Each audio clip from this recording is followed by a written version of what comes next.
This show is sponsored by the Comics Shop.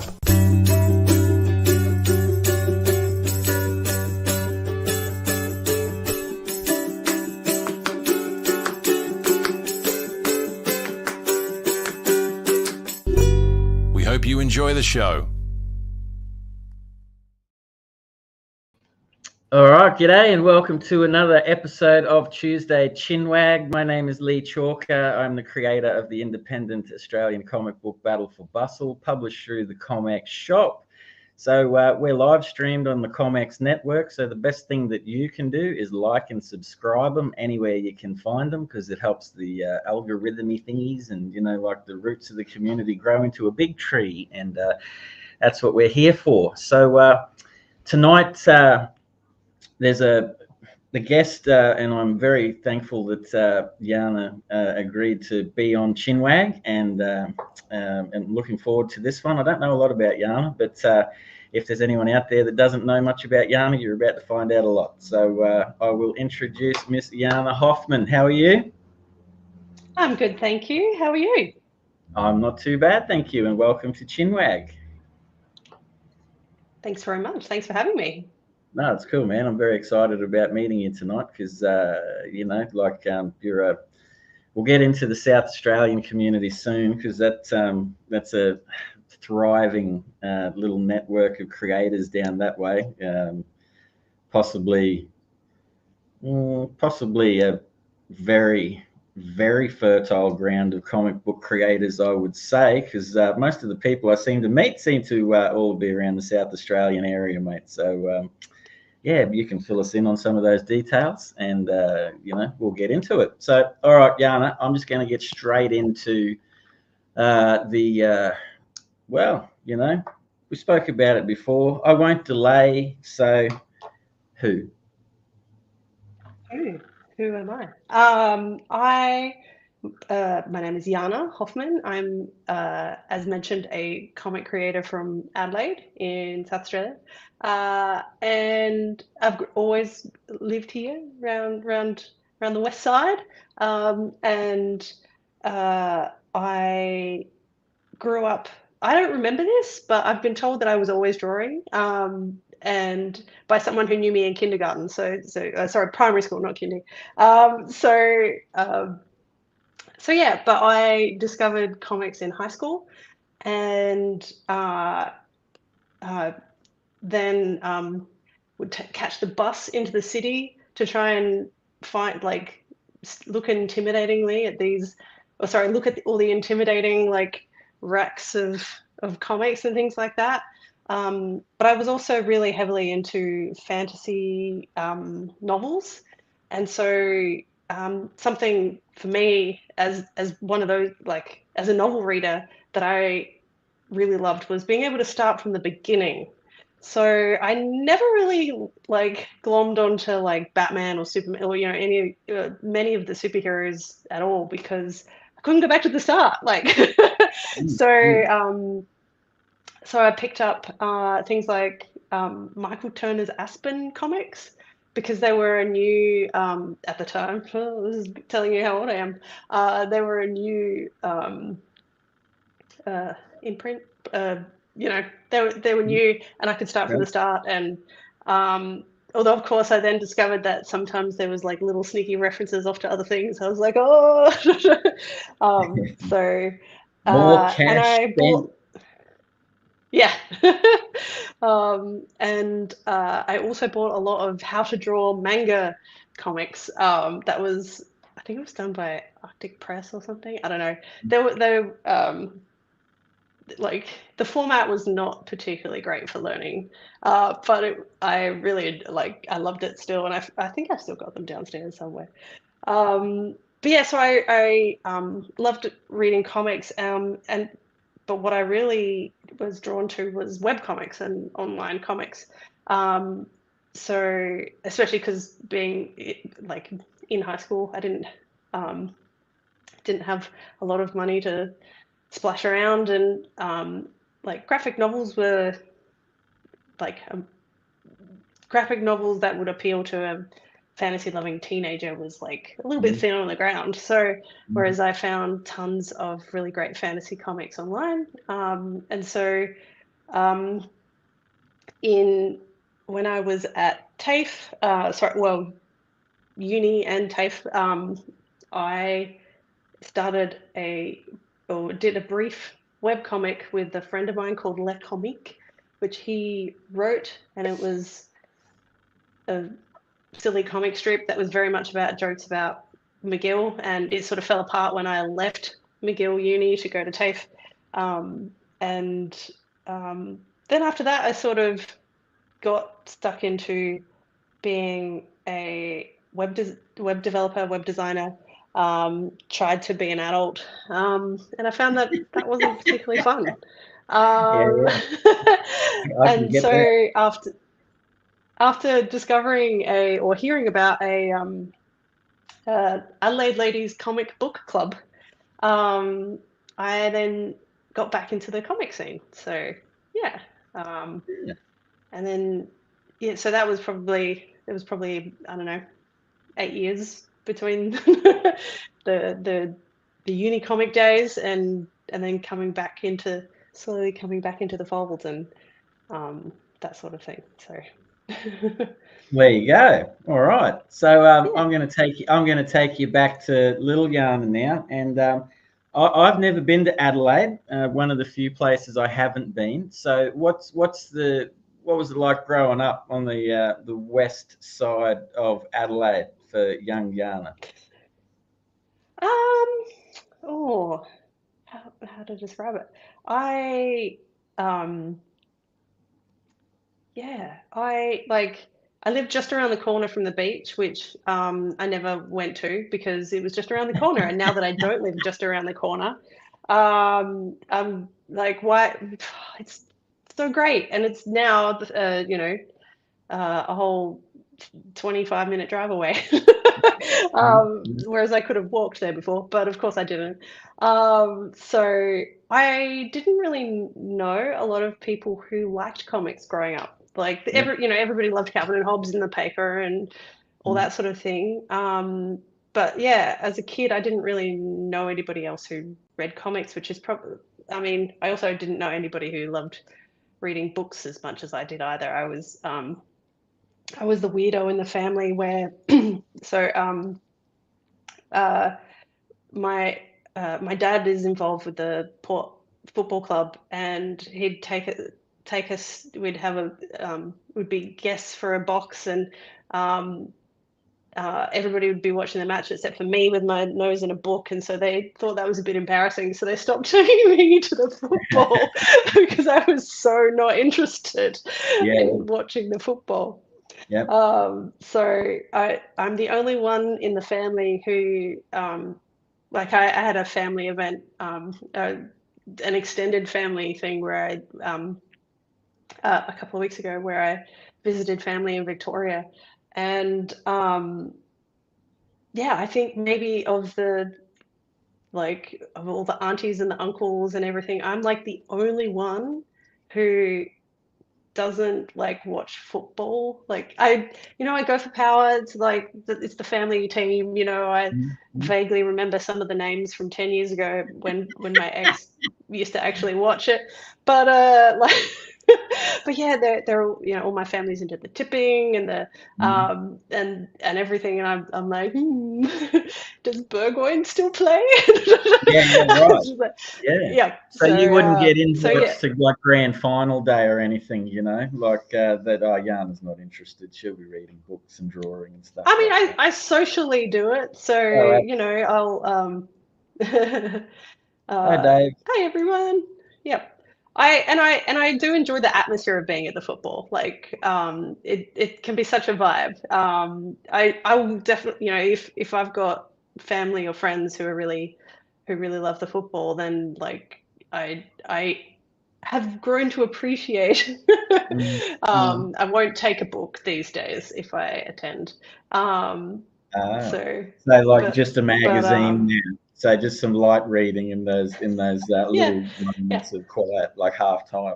Well, the footy record, so that I know who's playing, basically. Oh yeah. Good Yeah. thinking. So, yeah. I don't know So, anything but yeah, about my ex used to be a football mad person. So, and I was much more across it then. But my current partner cares about football as much as I do. So, Well, there you go. so yeah, I have You no know? idea what's going on. And it seems to Yeah, me yeah. anytime I pay attention to how Port's doing, then we lose. So I'm like, I'm doing everyone a favor by not paying attention. Right. The minute you turn your attention to Port, like Gonski for the year, so they're probably thankful Yes. that you're not paying attention. But mate, I know nothing about AFL.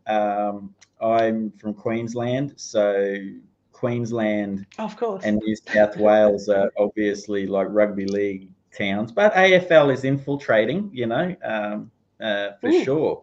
But yeah, I'm a little bit with you on that one. I don't mind watching some sport here and there, but I'd rather be drawing and stuff like that. But hey, everyone can do what they like to do out there. There's probably people like throwing things at their computer screens now, going, "How dare you pair?" Say those things, but it's true. Yep. So I know what you mean about the beach too. It's like yeah, when you got things close by, you tend not to, I guess, visit them as much, because Can the Pies, Art versus Life with Felix, and thank you for your comments. And I'm assuming the Pies are Carlton, is that correct? So there you go. I'm showing a little bit of ignorance there, so I apologise.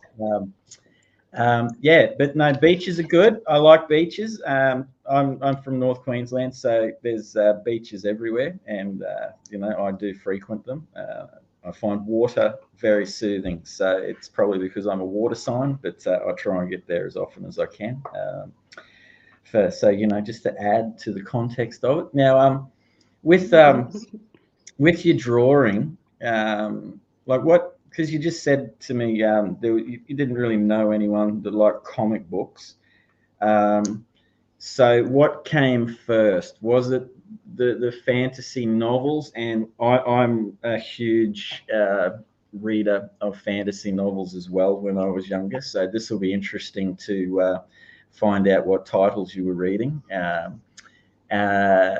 Nick, hello, mate. How are you? So give me some titles, Jana, of your favourite fantasy novels, mate. So I always struggle to come up with favorites, but what I will give you is like the most memorable ones, the ones that I remember, especially from that, because I now that I'm spending so much time drawing, I'm not getting to as much reading because I have a bad Yeah. habit of not adulting when I read. And like I just I don't do chores. I don't even draw. Like I'm just like, oh, I have to get through this book. Yeah, but who needs And responsibility, Jana? I mean, it's overrated, man. Like, I'm with you. I know. And then I discovered audiobooks and I was like, this is great. I can like draw and do the thing. But then the problem is that I zoom in and noodle on something that I should just move on and then realize that I've zoomed in on something that you can't even see what I've done like after an hour because I was so absorbed with what I was listening. But so probably what the one that I remember most from the series that I remember reading the most from high school, which is funny because I don't remember much about the actual series itself, was Raymond Weiss and the Magician series. Yeah, So, but what I have been re-listening or rereading or listening to is the spin-off with Janie Wirtz, of the Empire series, which I still really love, and I find has aged reasonably well. And the Belgariad series, or David David Eddings. Don't get me books. started on the Belgariad, man. Like, that is, Ah. dude, Jana, that's one of those book series that my uncle was a voracious reader, and that he used to read a book, flick it off to me, and the Bulgariad series was awesome. And I've often wondered why they've never tried turning that into like a television show, because man, they were really cool books, man. The Bulgarian, and depending on the edition you got, the soft covers had these really wicked fantasy paintings, like on the cover, that were like, oh, you know, like you'd look at them and just be like, wow, how did they do that? But yeah, no, excellent books. So yeah, no, nice one. And I think I read the spin-off books first. You know, the Polgara and oh, what's the other one? You know, the solo ones. Which is a terrible way to read them. I think I think it would have been better if I'd actually read them in publication order. But I think I just picked up the cover at the library. So I'm also quite a fast reader. I used to borrow, I think, my limit of 12 books from the local library and then return them early. I had 2 weeks to read them, and I was just like, because I wasn't just hammering through books, man, like voracious mind. Like, man, you must have been watching a lot of football in that house. Also, not sleeping. I would I'd be like, we'd all go to bed, you know, all the lights are out, and then I'd wait until I thought everybody was asleep, and then I'd flick the light back on and then start reading. So then I started falling asleep in maths, which is very handy when you become a web designer, and maths would be really useful to be good at. But yeah, so and Tamora Pierce is still one of my favorite authors, which you may not have read because it's for teenagers and mostly girls. So but she's I haven't just read an any absolute of those. hero. Yeah. No, that's cool. That's cool. Everyone enjoys everything different. If everyone was the same, Jana, it'd be a very boring place to live in the world, mate, you know. Well, what I was really excited to see is, because like her books came out, I think started coming out late 80s, and then and was continued to be published through the 90s and early 2000s. And one of her series is being adapted into a graphic novel series. So I've just pre-ordered the book when I saw it on order through Greenlight. I was just like, oh my god! And I was like, please, you know, put me down for any adaptations of her books, because I'm super excited. I found it interesting it wasn't her first series, because that was her first series was about a girl pretending to be a boy to become a knight. And like, certainly to me at the time, I was just like, oh my god, women in a fantasy world. It was like, it was great. It was so good. And like, I know that sounds very cliche now, but at the time, at least 14-year-old me thought it was just like amazing. Oh, I So, mean, I'm surprised. Well, from reading fantasy, Sorry?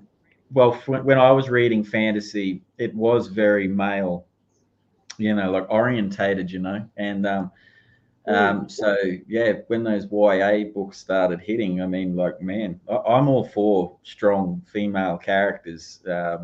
Like a lot of the characters in my comic book are female, and me and a couple of my mates that you'd probably know, Spedsy and Ryan Veller and Ben Sullivan, do a comic book called Ring Around the Rosie, which is a female-led comic book, and she's a very strong character. Because when I was growing up, I got brought up by mums and grandmas and, you know, aunts, and so female energy is quite strong, you know, like with me. And I always, you know, and I grew up in late 80s, 90s comics, and it was all very, you know, like, you know, alpha sort Masculine. of stuff. And like, yes, very much so. And I always enjoyed, well, seeing female characters come through, you know, into the place that they are now in literature and comic books and stuff. So no, it's good, man. It's good. I enjoyed. Did you ever read? They did a Bodgy TV Here we go. Ever get into Thomas Covenant series, Stephen Donaldson? That will never be filmed. I do have books of the Thomas Covenant series. I've got a few of them. I don't know if I've ever actually read them, but they're on my shelf. I've got a terrible habit, mate, of buying books from book exchanges and like secondhand stores, and they sit. I've got piles, like I'll get to that, and I never do. So, because as you said, I haven't heard of that one. Yeah, it's considered a classic. That's probably why I got it. But as you noted before, when you're drawing, you tend to, if you sit down to read, you get like guilty as because you're not drawing, and then like it's I'll put the books aside. But audio books is cool. I like audio books. I have a tendency of going through and finding. I like how like in America they have, I can't remember what I don't know what the name of it is, but Linvox possibly, and it's like a public. They read the classic literature, right? So like once it's out of the public domain, they go back and like they just have people, I guess, come in and read these books. And I love often having like the last book I audio read was it was called 11 Years the Drunkard, and it was written in like 1910 or something. And it was about a dude that started drinking whiskey when he was 11. And by the time he was like 22, he'd lost his legs and got amputated. And then by the time he was like 25, they amputated his arms. So he wrote this book with a quill that he used to dip like with his mouth. And he wrote everything like with his mouth, man. And it took him 10 years to write this book, but it was an interesting book. But that's some stuff that I'd listen to in the background. So take that as you will. I'm not sure people. I don't know if it'd be recommended. I collect audio books, rarely listen to them. Yeah. There's some good ones out there, but I like to. Hey, where you get that one voice actor, and he's like, oh man, they're into it. Like they're dropping like 11 characters, voices and stuff, and and oh man, and you get real G'd up by that too. And as you said, my absolute favorite book, and like I think it would be one of my favorites anyway, even if I hadn't listened to the audio. But it's a fictional memoir of a lady dragon naturalist, and the narrator is this like English woman affecting and because it's a memoir, she's in character the entire time, so you don't have that kind of like it's not the worst having a sort of a deadpan narrator so that the characters really come to life, but at the same time, because it is this memoir, it's written in her like voice the entire time, and it's such a delight. And I'm a sucker for an accent anyway, but like it's just it's so good. And it's also about studying dragons, so it's very fun. It's one of my favorite series, A Natural History of Dragons. So it's, I think, 4 books and wonderful, like just absolutely delightful. Again, if anyone's for a good, like that's my first recommendation when someone's like, what's a good book that would be, I'd be like, let me tell you about how great this book is. So no, that's cool. What's your favorite dragon? All of them. So no, actually, so I do lean towards European dragons more than Asian dragons. And I mean, Toothless is pretty great, like from How to Train Your Dragon, obviously. I always have a soft spot for like when humans and dragons end up paired up. So like in Aragon, or there's a book series called The Last Dragon Lord, that's what it's called, by Joanne Burton, which like I've she's kind of disappeared off the face of the planet after doing these 2 books. It took me ages to realize there was actually 2. Yep. And I somehow managed to track down a copy of the final book. And yeah, I can't find any evidence that she's done anything else since, or that she's, I was just like, what? I really enjoyed these books. What's going on? But yeah, so yeah, Might be I do calling love George that R.R. kind of thing. Martin world, mate, and just, like left everyone on a cliffhanger and just, just go and do 50 other projects and come back to it, So it's, Yeah. what do you do? Yeah. That's actually one of the very few series I haven't finished. Like I usually have a compulsion that I can't not finish a book, and I can't, and I have to read a series. And I think because I was aware that it wasn't finished yet is why I've not finished it. So yeah, and I'll say some heresy. I didn't finish the first Lord of the Rings book either. I love the movies. I really loved them, but it was like 6 chapters in, and we were still at that party at the start. And I think I was maybe 14 or 16 or something, and I was just like, I am done with this. My uncle gave Wheel me of Time was I was really into Wheel of Time. Especially because that was coming out during high school as well. So or at least the end part of it. So. Yeah, no, I enjoyed the Wheel of Time series. The TV show is a little bit how you going, but from what I remember from reading Wheel of Time, man, I was spewing when the 12th book came out, and I can't remember how old I was when that came out. And then the poor bugger passed away, and I was like, I've just spent 25 years reading this stuff, man, and I'll never know. I know. And then they snuck out two books from his notes, and I was quite happy with that. But I'm with you, man. I spent too long and so many hours reading so many books. I like the theaters of your mind sort of thing, because it's like. I don't know. Sometimes with the movies, you get a little bit and the TV shows, it doesn't look like how I thought of it, like that sort of a thing. But hey, that's cool. I'm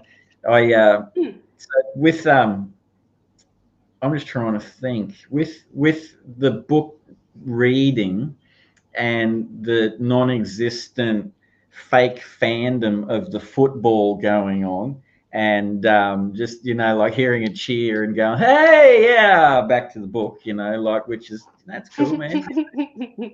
Just blown it open for the family here that actually may have thought you were enjoying it for years. Tragedy, I couldn't finish it, man. It's an epic, there's no doubt about that. Indeed, it's a lot. Oh God, it's a lot. I look at the book series now that takes up one whole row on my bookshelf, and I sit there and go where did I find the time to read that? But I did. So it's done and dusted. But I'll never read it again. That's for sure. Not that I didn't enjoy it. It's just that I just don't ever see myself getting the time to, sit down and enjoy something of such mass creation again. Sadly, due to responsibilities, Jana. See what responsibilities do to you, mate. They strip you of all this joy of reading 20,000 pages of fantasy. Again, when there's also because I would really love to read more Brandon Sanderson books. I obviously read the Wheel of Time books that he wrote, and I read Elantris and a couple of his, or audio listened to a couple of his audio books, and they're so good. But yeah, they're dense. There's so much of them. And I'm just like, if I have the time and mental space to read, I'm gonna probably try and read something new.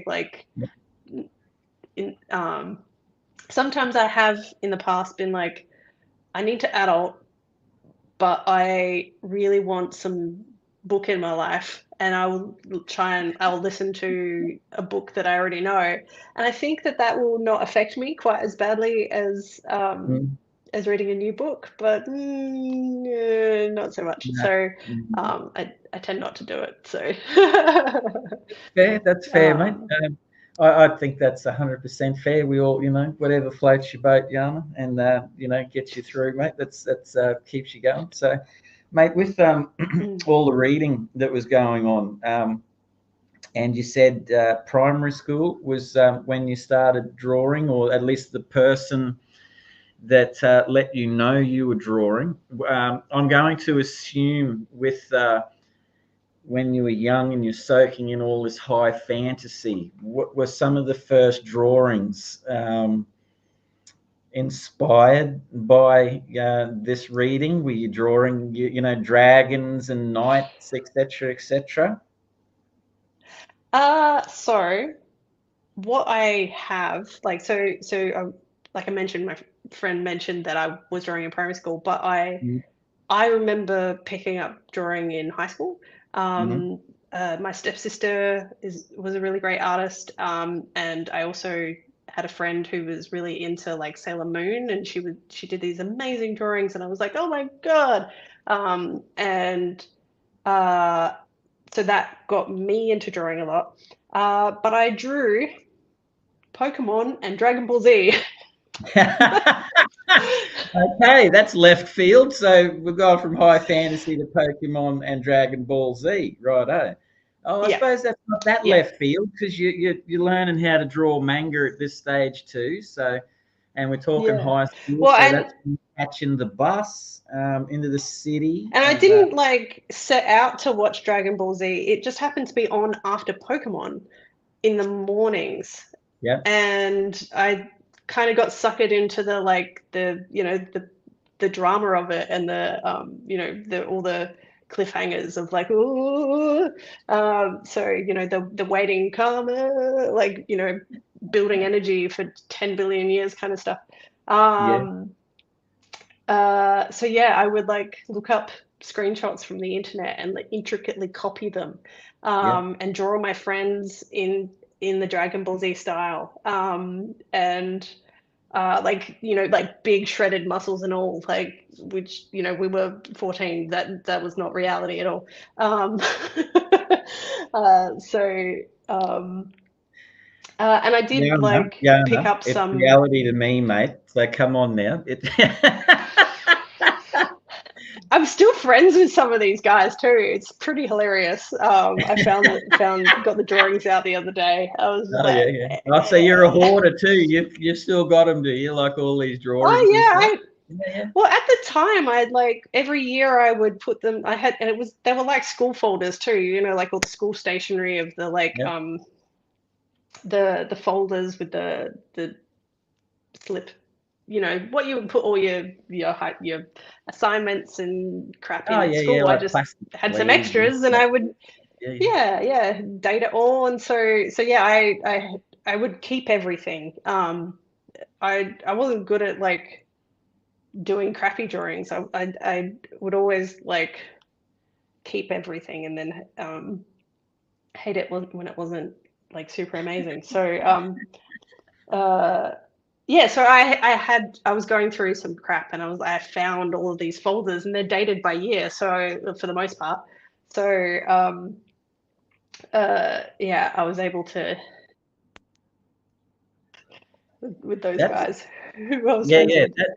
It's good when you date them because, like, I date all of my drawings and that as well. And I'm a hoarder, so I have thousands of pages of drawings in boxes and things. And sometimes it is nice just to go through and like pull them out, and you can see like 7th of the 8th, 1991, and like you sit there and go, oh, like, oh yeah, we were living in this house, or we were on that holiday. You know what I mean? Like, and I don't know, just it prompts memories. It's sort of, I guess, it's sort of like a diary for me at certain points. Like looking at my artwork and just remembering, like things that I was doing at that particular time. Because if I had them handy, I'd I'd really freak you out because Mortis Art, DB, Dragon Ball Z, those were good times. I remember those on the Absolutely. morning as well.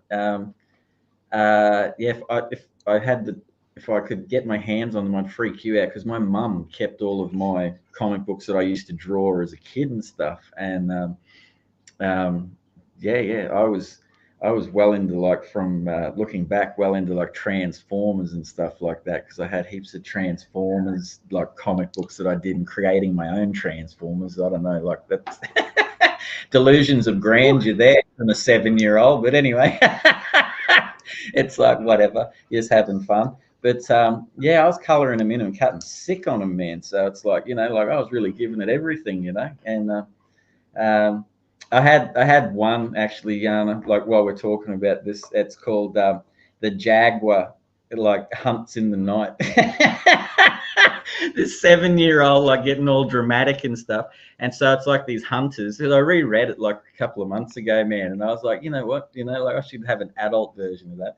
Like as in me now, not an adult, like version, a Rudy version, So just to clear that up in case anyone's like, what is he talking about? Like a panther adult? Anyway, so come on, get your minds out of the gutter. Let's get back into this, good stuff. And yeah, it was about these hunters that, like hunted down a jaguar. And then I don't know, man, if I was the teacher at school that read this, I possibly would have sent me to a counselor, but no one did. They just, oh yeah, gold star. They shoot the panther. The panther doesn't die. So for the next like 5 or 6 pages, they just beat it with a stick, and it just says the end. And like, look, man, I don't know. I don't know what more I could say about that, but maybe I shouldn't What did have the said anything. panther do to you? I don't know. I Like a don't bad know. experience at the zoo or something. Yeah, I don't know, man. Like, I read it, and like a couple of months ago, I'm like sitting there going like, what? I'm like, Mum, did you not think this was like unusual? Oh no, you were just enjoying yourself. Like, okay, like cool, Thank you. Yeah, lucky I turned out all right. So things are okay. But I think I so did when try and start a comic in high school, like a fantasy comic, which was really just copying little bits of like other, like really it would be Mary Sue kind of levels of that sort of self-involvement. And also just copying the books that I liked and read. In saying that, I think it was only about 4 pages, and then I gave up. It was just well beyond my skill set and level of interest to do something quite so involved. yeah, And so yeah, but yeah, I did continue to draw all through high school and stuff. I had a Neopets account. I don't know if you've ever heard of that.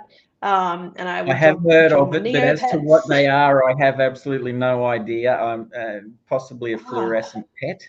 I don't know.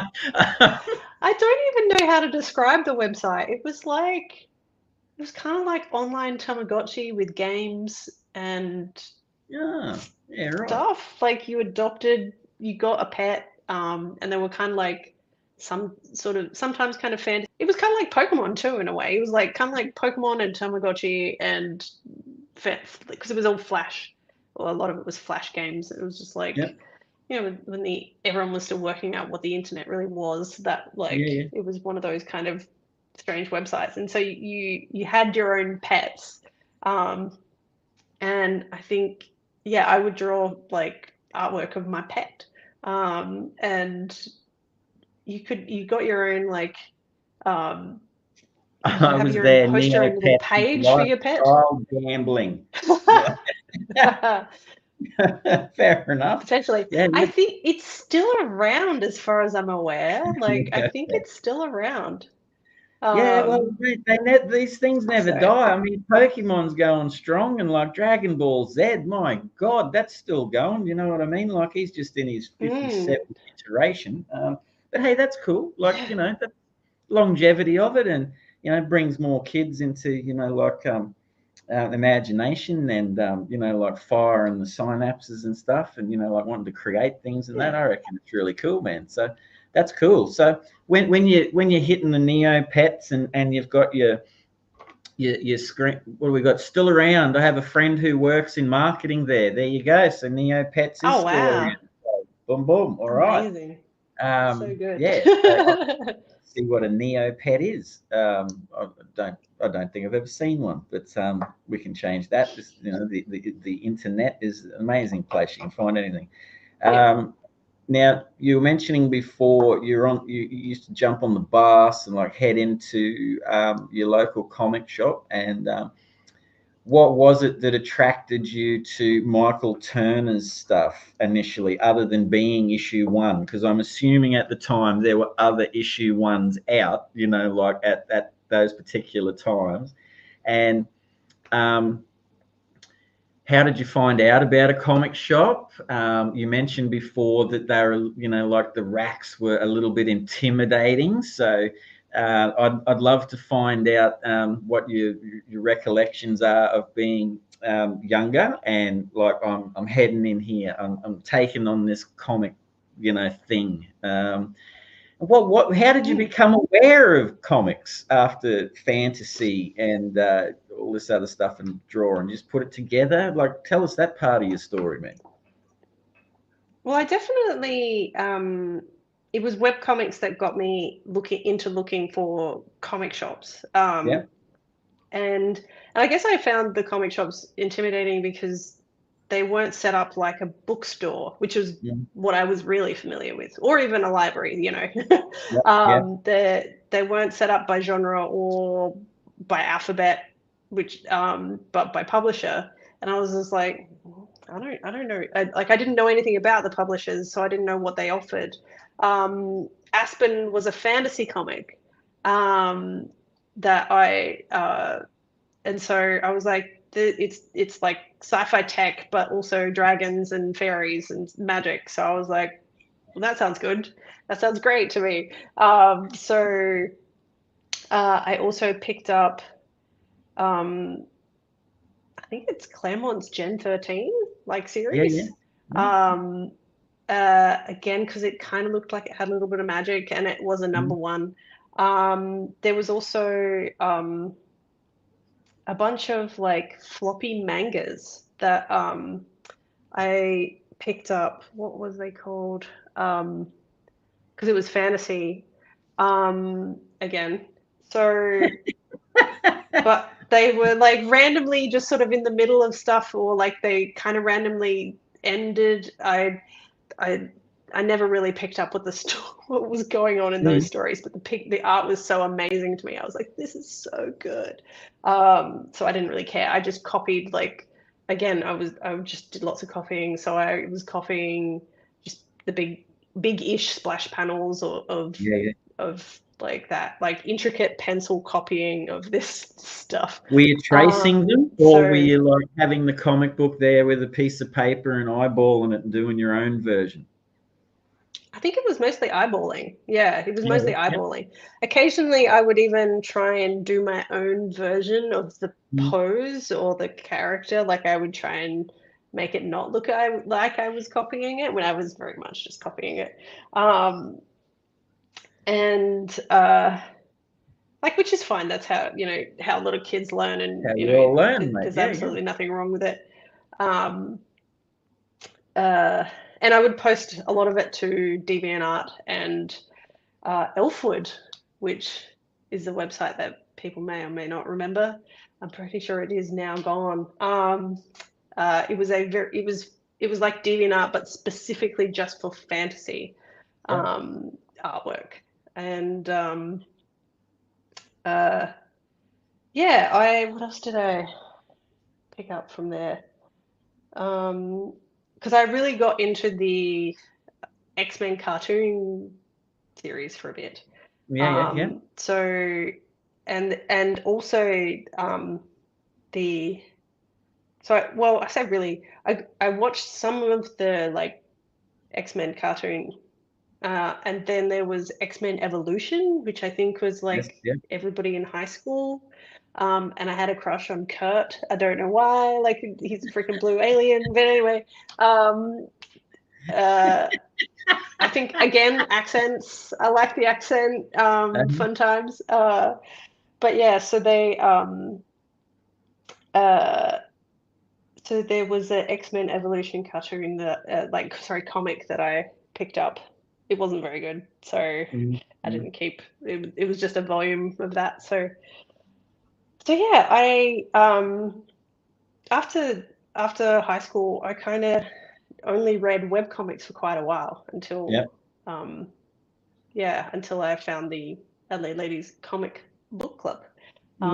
So yeah. What was your with the web comic, like, because comics, obviously when you're in high school and stuff, you don't have a lot of money. If you got a part-time job or you don't, depending on your situation, it's like really determined by your parents, I guess, at that stage.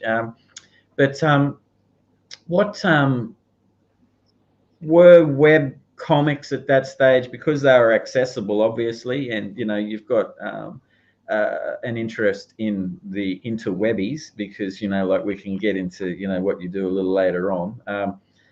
But were web comics at that stage free, or were they like so people were putting them up and you could just sit there and you could like read them, bang, like, as opposed to jumping on the bus and fighting off, like all of those hordes and things like that, to get to your favorite comic book. I,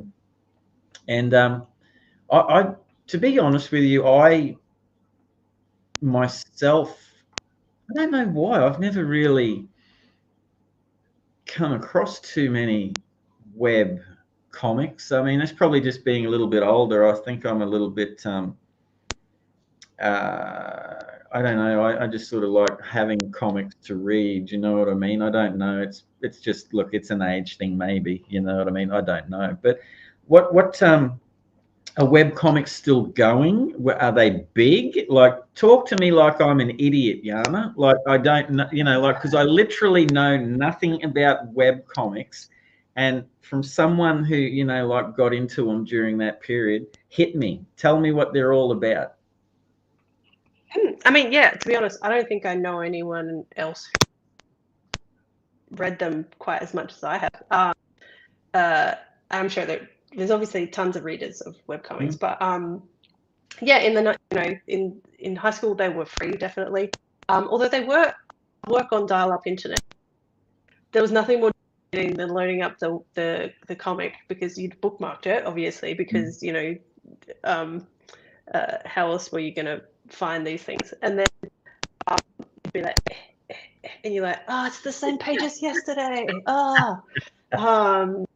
Devastating. And then we got broadband internet became a thing, and then it was just like or ADSL or whatever. So multiple tabs open there. Well, no, actually, what did change my life was RSS feeds. They are that means that you don't need to check 10 million websites to see if they've updated. You can just go to the one and it says, this is a new update for you. And then you clicked on it and it went straight to it. It was fantastic. Way better than social media for checking things that are updated. And I'm still very mad at Google for killing Google Reader. But don't worry. Okay. that was reader, but or RSS app. But yeah, so they were free, and they varied in quality. Like, everybody was, just making comics for the love of it. But like, there's some that are continuing today that I check out, like Mega Tokyo, although it seems to update, but at the time it was updating like 3 times a week, or something like that. And now there are a lot of professionals whose book series have into publishing deals. So, and the Lila Dirk series, that started as a webcomic. I don't know if you've heard of a comic called Check Please, also started as a webcomic. She raised think $500,000 on Kickstarter for a series. Yeah, and then she talked about an unheard of publishing deal where she got no advance but 50% royalties, that just does not happen because she didn't need a deal. So she could ask for whatever deal she wanted. So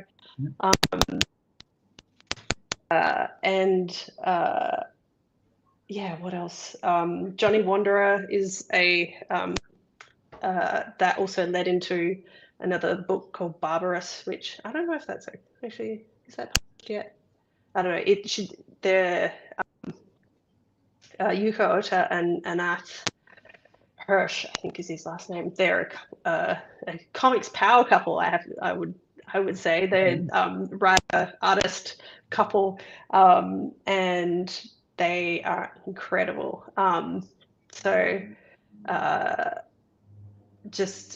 Sam Beck, she started a webcomic that's also being published now. There's just tons of great work that that ends up being published as well. And then, of course, there's Webtoon. I would consider a webcomic platform, and Tapas as well.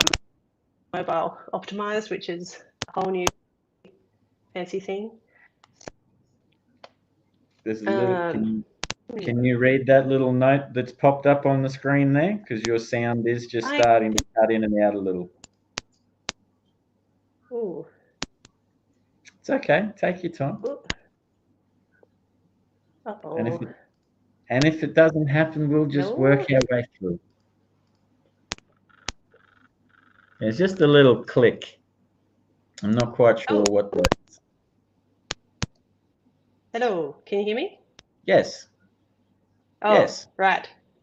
Can you hear me? Just realized yes, I can. Sorry about that.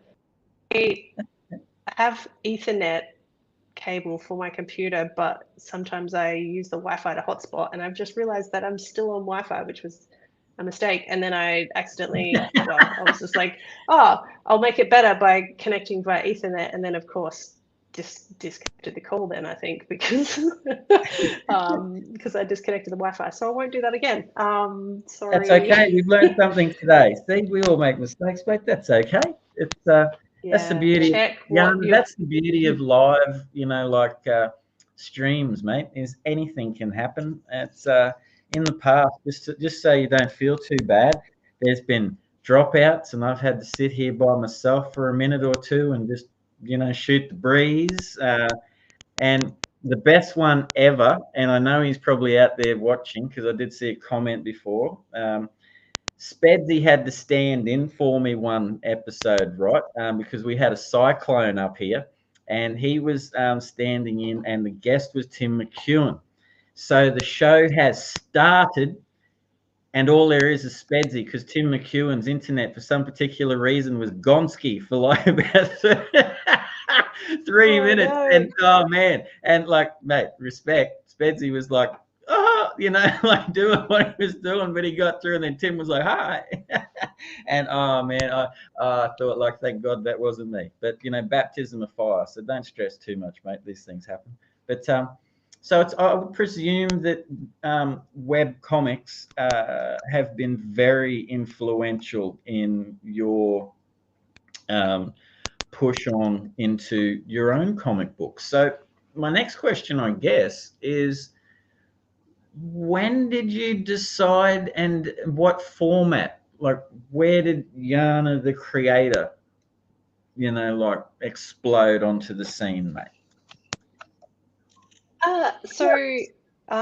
Like I mentioned, doing a couple of pages in high school of a fantasy comic, and there were probably a couple of those where I tried to do a couple of pages, no script, no writing ahead, nothing like that, just like, oh, this will be cool, and then quickly get over my head and then give up on that sort of thing. But I think as I got older, I came across more like comedy stuff online as well. So there's like famous webcomics like Penny Arcade, and even though I wasn't particularly like, I did play some games, but I wasn't really a gamer. I didn't know what most of these jokes were about. But there was another one called VG Cats, which was a bunch of these, and a friend of mine who I went to high school with, who then we went to uni together, met another, and we were cracking jokes, and we're like, yeah, let's make a comic. And so he would write the joke generally based around like stupid stuff that we would like, just an in-joke between us or something like that. And so we did that about it, and it was a little bit over a year, but it ended up with 52 strips. And I felt like I got really good at, or not really good, but I improved over that time. A lot of the style was a little bit ripped from VG Cats and Penny Arcade, just the stuff that I was reading. But that was really fun. But what I was studying at uni was time, but a lot of the classes that I was doing were like state power and society, and like shared with journalism students. And I was like, I want to make websites. Why am I here? So I ended up leaving uni to go to TAFE and do the advanced diploma of multimedia, which was like, this is a Photoshop class, this is a HTML and CSS class, this is a, like, it was a much more practical course at the time. Yeah. And none of this is available to study anymore because it's all so defunct, but these days. But because I wasn't with those guys anymore, it made the process a bit harder, and we just sort of went our separate ways. So we finished, and then I focused on that web development career, and but at a certain point I was just I don't really remember, like I think I was just a bit disaffected with, or like frustrated with client work, essentially, you know, not feeling particularly excited by the work. And I, funnily enough, went to the wedding of someone who I'd gone to TAFE with.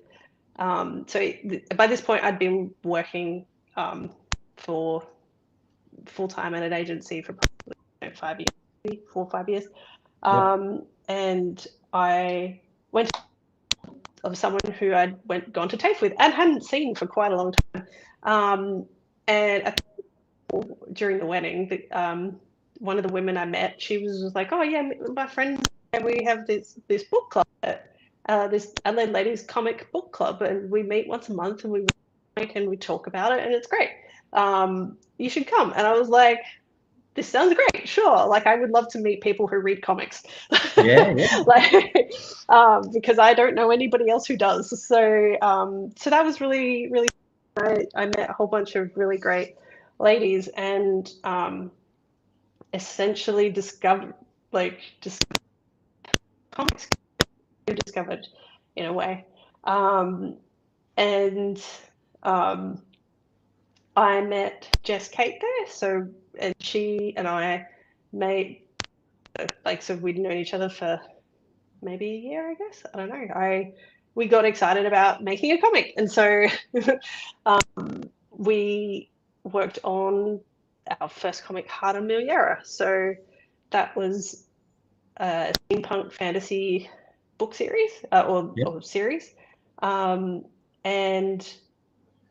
like, that was just such a baptism of fire. And you know, I see why there's not many steampunk comics, because steampunk is a lot of work, a lot of research, a lot of detail, a lot of cogs, a lot of that With sort of you stuff. mentioning that that was a baptism of fire, how did you both how did you approach that? Did you do your scripts first? Did you get together and draw ideas and like brainstorm and like how did that come together? And what's your because obviously, like, to meet someone in the space of a year, you must have had a similar creative flair, and I would also second that steampunk isn't easy to draw, but it's very handy to cover up mistakes with all of that smoke and all of that sort of stuff, like because that's what I do with my comic books. Whenever there's mistakes, there's smoke. Oh, some pages there's an awful lot of smoke. Let me tell you. What was it? Was it the snowstorm fight? But no, yeah. So we did a bit of brainstorming at the start, and we had a general idea of where it was going to go. But I would advise anybody who's never worked on a comic series before or worked with someone before to do something much smaller. Like I was just like filled with enthusiasm and just we didn't really talk about goals. I mean, we sort of talked about goals, but yeah, like just what do you think? Like I thought we could be like it would be done in 3 years. And in 3 years we'd done 30 pages. So Chris Pitcan, taking notes. Cover mistakes with smoke. I'll have to remember that one. It's very handy, Christopher. Very handy indeed. Yeah, we just vastly underestimated how much work everything was going to be. So how many pages did it end up being? So it's still going.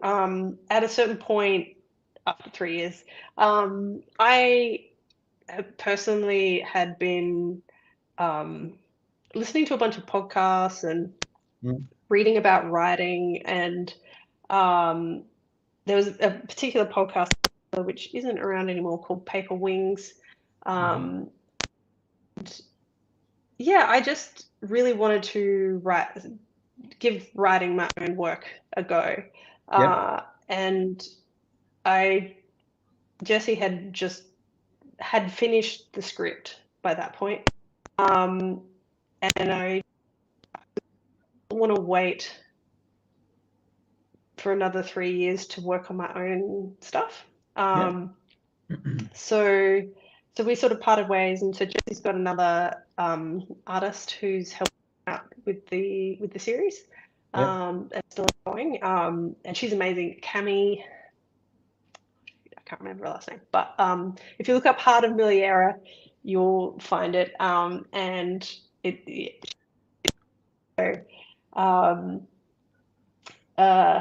so yeah, I definitely think that starting, if you have never worked with someone or worked on a comic before,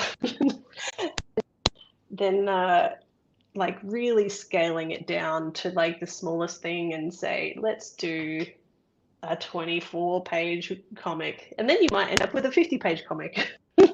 Or at least that's how my scripts work anyway. I keep aiming for 12 and hit 30. I wish someone would have been around when I was younger to tell me things like that, mate. It's it's yeah, you do. I don't know if things. I would have listened anyway. At the time, it would have just been like, Oh, you just get caught up with enthusiasm, man. You know what it's like when you're creating something, and and you get into that state, and it's like there's just ideas just pouring out of you like a waterfall. There's so many ideas that you don't even know. They're pouring over the bucket. You know what I mean? Like, I'll have to remember that, and I'll put this into that, and then I'll change this, and I'll do that. No, that's a great idea. I get it. And that's just me. Just sitting in here with my dogs drawing, mate. You know what I mean? It's when you get with people that you know, like flooding you, you know, like as well, and priming you, you know, like it's worse because, believe it or not, Jana, I can be quite an excitable fellow. It's, you know, like I know no one would believe it, but but I have been known to, you know, like some good ideas, you know, like from time to time. So, and I certainly like collaborating with people that are like that. But you got to that point, where you just wanted to step out on your own and just see how you went with the writing. Had before you had the urge to write, because writing, writing. I mean, look, I think everyone says they've got a book in them. You know, in high school, I'm going to write a book. But you know, the trick is, it's like I'm sure everyone does, but writing is difficult. A lot more difficult than people would think. You know, so.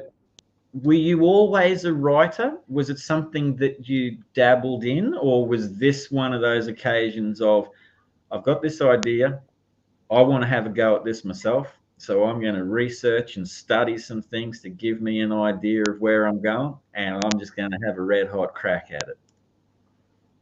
I think I've always wanted to write and never had the confidence in my skills. Which is funny because I don't know why that didn't stop me drawing, because like I didn't have confidence in my drawing skills either, but like I still did it, or at least I had enough art skills or that I could learn. Um, Whereas I never really felt that way. At least, I think, yeah, I wanted to write, but what I wrote didn't really feel either good or important, in a way. And then as I got older, I felt like I actually had something to say. Mm. And that podcast that I mentioned, and a couple of books on writing that I read, they both gave me the confidence that I could write. They were like, you know, like I'm much more inclined to do the more structured thing. Like the way I write is like I outline and then expand it, Yep. rather than pants it, or whatever it is that they call making it up as you go. um, and So having that structure, that process, even like it didn't make it easy, but it gave me the confidence to do it. um, and also, yeah, I think I felt like I could share, um, lessons that I'd learnt in a way Mm. about friendship, or um, yeah, interpersonal relationships and things like that. So yeah, I felt like I always had the desire, but anytime I tried, I didn't. It didn't fill me with with the confidence or success. So I kind of moved on. So I never felt like I was good at spelling or um, grammar or the technical side of English. Like Mm. English was one of my best subjects, but not from the creative writing side, rather than the like technical, like, Yep. you know, the technical side of things. So yeah, So I guess you sort of had a little bit of a lack of confidence there to a certain extent, and with this the Adelaide Ladies Club, that you were lucky to find like a couple of mentors and people and stuff that were like, Jana, like, you know, like, come on, mate, let's have a go. You can do it, you know, like they showed you a little bit of belief, and you were like, yeah, I will have a go at this, you know. Yeah. well, and Jess was, when I met her, she was a writer who wanted to write, and I was an artist who needed a writer. So it was just like, oh, this is the perfect situation. And so, Yeah. and yeah, as we went on, I felt that desire do my own thing as well. So because we did, although I say we did, I think I only did 30 pages on Heart of Miliera, we did actually do 2 mini comics side as well that were about 8 pages, so each. So we did produce a bit of work together. So one in particular, great, is a self-contained sort of dark fairy tale that did really well. And the other one was like a spin-off of Heart of Miliera. So yeah, it was a great experience, and I don't regret it, obviously. But after a certain point, I really felt write as well as draw. So that's good, mate. That's excellent. It's I'm glad that you found that confidence, because it's kicked you on. And with the what how old were you around that time? You were like early 20s, sort of, I assume. not by this point, no. So the webcomic that I did with the guys at TAFE, uni and TAFE, that was early 20s. Yeah. And then maybe 26 or 27. Yeah. Well, you work, you're juggling things. It's like you're trying to draw as well, and as you said, you're doing your web designs and things, and I would assume that your creativity would have, like, to story write, would have been building up, because I guess when you're web designing and things, it's you do have to do what that particular person that's hired you wants. So I would assume there's only, you can't really just, I'm going to go with that idea, and like, what do you think? Or yeah. So you would have had that in you, where you were like, man, I just got to do this thing, but I can't do it on like a sports store website. You know what I mean? Like, or something. I don't know. You can tell that.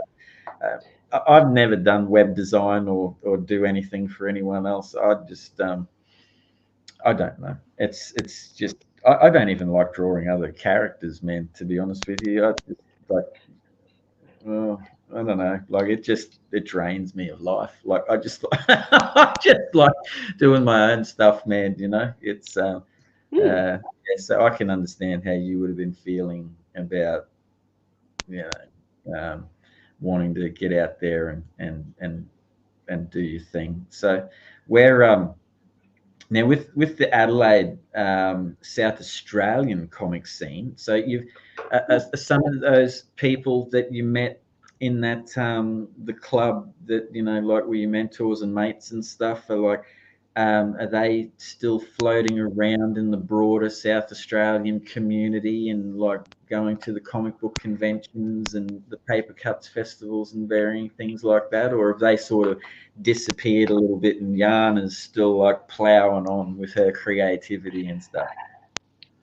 Well, so the club is still ongoing, but I'm not attending because I'm so busy creating that I'm not keeping up with reading. So it's been a bit difficult to keep going. But the club is still there, and I'm still Facebook friends with a lot of those ladies, and which is really great.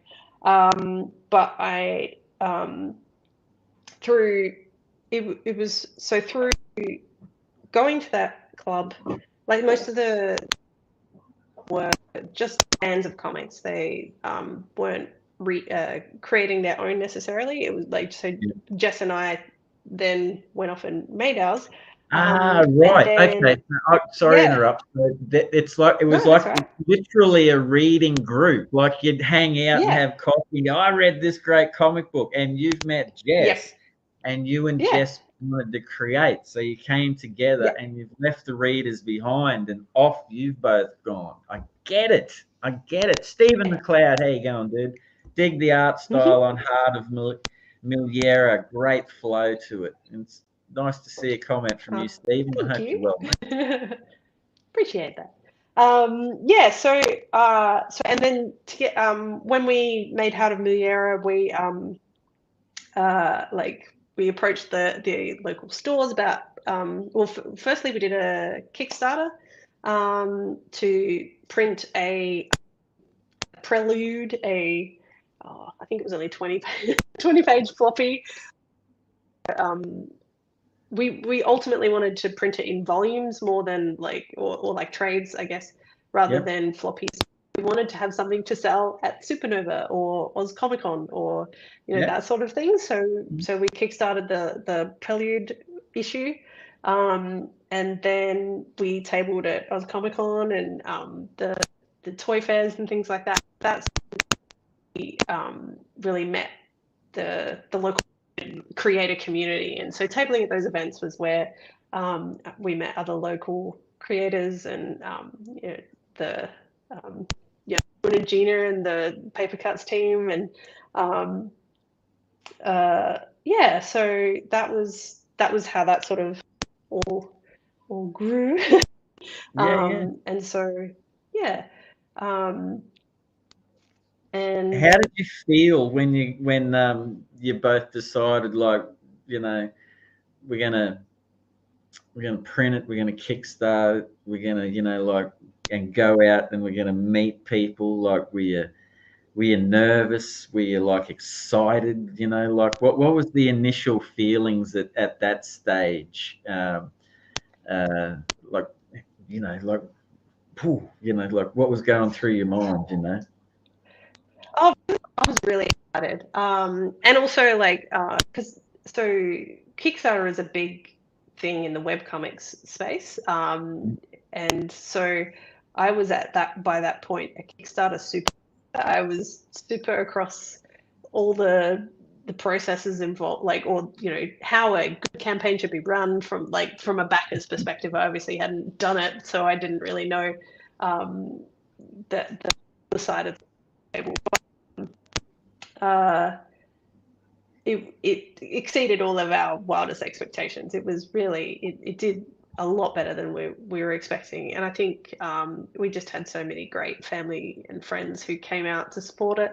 And we'd been posting online for a while, and I'd done a bit of all the places that I had previously found webcomics. I'd gone and posted it online, and so we had a really great mix of people supporting us, and also international audience supporting the campaign. So it did really well, and we were really excited.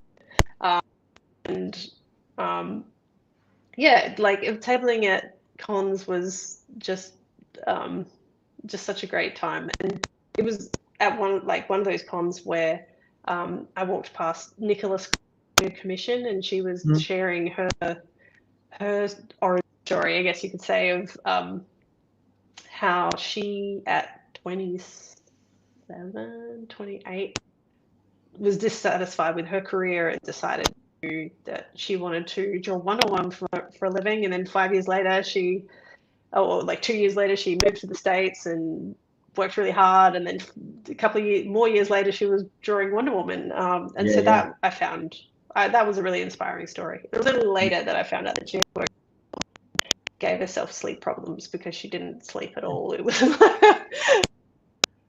all the sacrificing that she did to make that work. I was like, oh my God.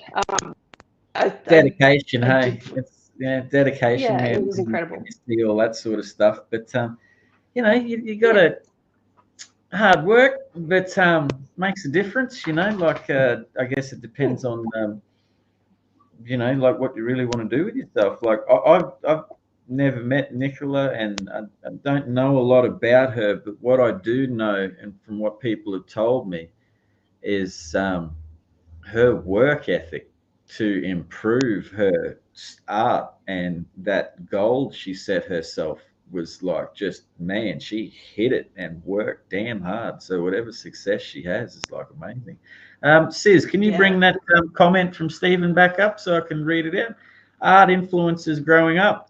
Any Australian artists that inspire you? Nicola Scott was a fantastic artist. So Stephen's just asking you, mate, from Australian perspective, who's your favourites in terms of Aussies and stuff? Oh, Aussies. Not make anyone like Well, you can just say everyone if you don't really want to name anyone, because how I get away with things like I'm a hippie, man, you know, like a spiritual person, so I love everyone. So it's I make no discriminations. I just find that yeah, it's a hard I question. mean, someone whose work I adore, and I mean, she lives here in Australia, so I think that counts. Is Renee. Even just. I just finished Jana's got a portal too. All right. Seance Tea Tea Party. Yeah, yeah. Yeah, and just her art is like, I don't know how well you can see it.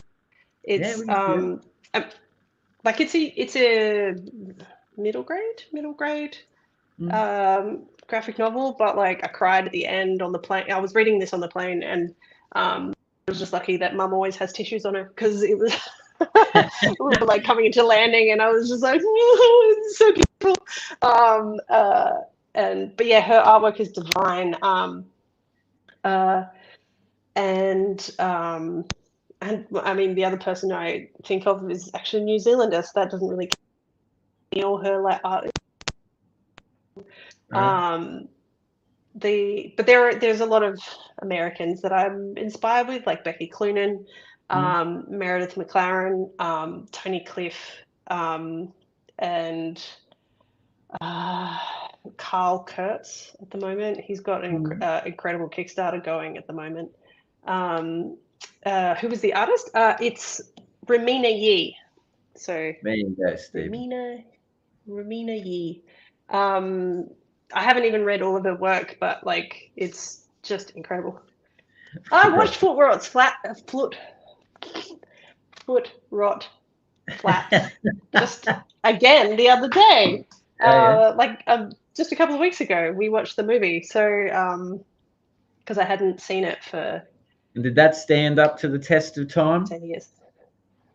It's funny how much I feel like it's an Australian film that it's not. Yeah, Jana has such a unique art style and voice as a writer. There is wonderful gentleness in her comics.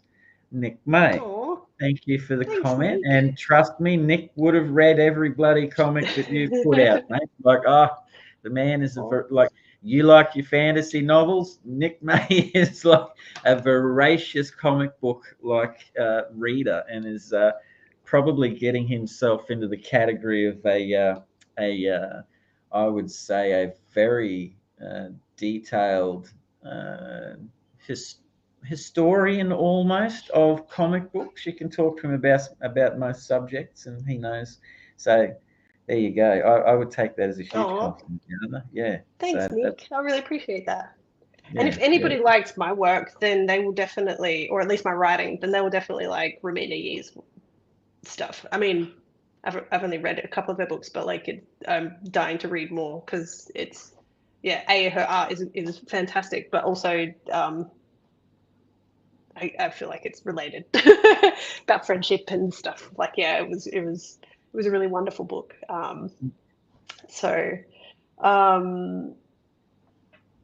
Where did you do you like artworks? I guess